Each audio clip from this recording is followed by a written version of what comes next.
এইটা খুবই গুরুত্বপূর্ণ, এইটা রাখতে হবে আর কি, সময় লাগবে এটা তো, কারণ সব ফাংশন গুলো আসতে অনেক ফিজিওথেরাপি দিতে অনেক কিছু স্যার এই অপারেশন গুলো তো আমাদের এখানে ফ্রি করে নিও।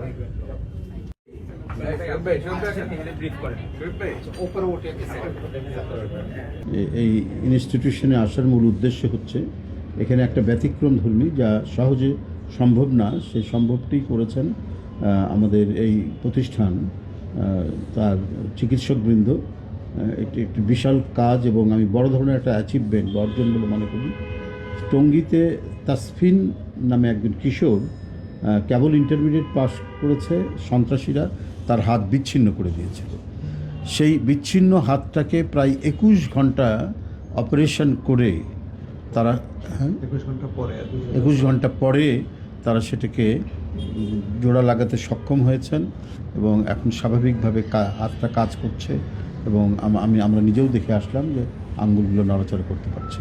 মানে এখানে আসার এই উদ্দেশ্য হচ্ছে যে আমাদের চিকিৎসকবৃন্দ আমাদের বাংলাদেশে তারা প্রতিটা ক্ষেত্রে মানে চিকিৎসা বিজ্ঞানের যতগুলো শাখা আছে প্রত্যেকটি শাখায় আমাদের বাংলাদেশের সারা চিকিৎসকরা সিনসিয়ারলি কাজ করলে এখান থেকে হাজার হাজার মানুষ পার্শ্ববর্তী দেশ বা বিদেশে যায়, সে যাওয়ার আর প্রয়োজন হতো না।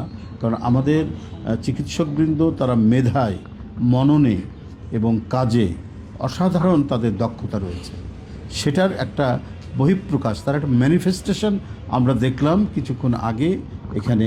যে তাসফিন যে রোগীটা যার হাত জোড়া দিতে সক্ষম হয়েছেন আমাদের এই প্রতিষ্ঠানের চিকিৎসকবৃন্দ, সেই কৃতিত্বটা আমরা ডাক্তারদের দেখে আসলাম। তো হ্যাঁ, এটা ডাক্তার শরীফ তার নেতৃত্বে এখানে হয়েছেন এবং প্রতিষ্ঠানের সকল চিকিৎসকবৃন্দ, আমাদের পরিচালক মহোদয় বসে আছেন, তার প্রত্যেকের তত্ত্বাবধানে এবং মনোযোগে সেটা ক্রমান্বয়ে সে সুস্থ হয়ে উঠছে।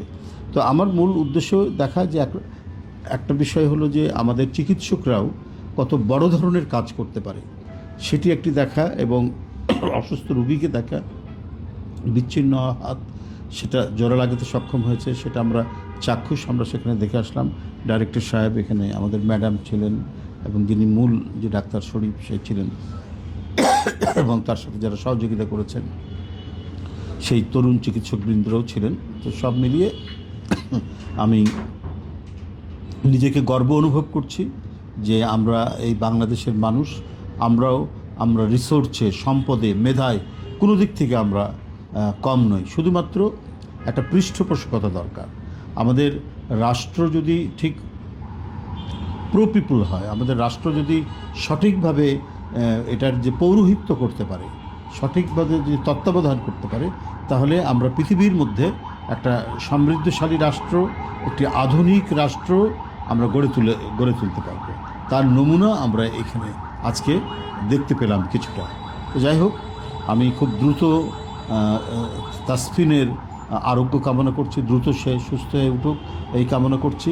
আর এখানে পরিচালক সহ যারা এই টিমে কাজ করেছেন, শরীফের নেতৃত্বে ম্যাডাম সহ সবাইকে আমি আন্তরিক প্রীতি এবং অভিনন্দন জানাচ্ছি তাদের এই মহতী উদ্যোগ এবং তাদের এই নিষ্ঠার সাথে এই কাজটি সম্পাদন করার জন্য।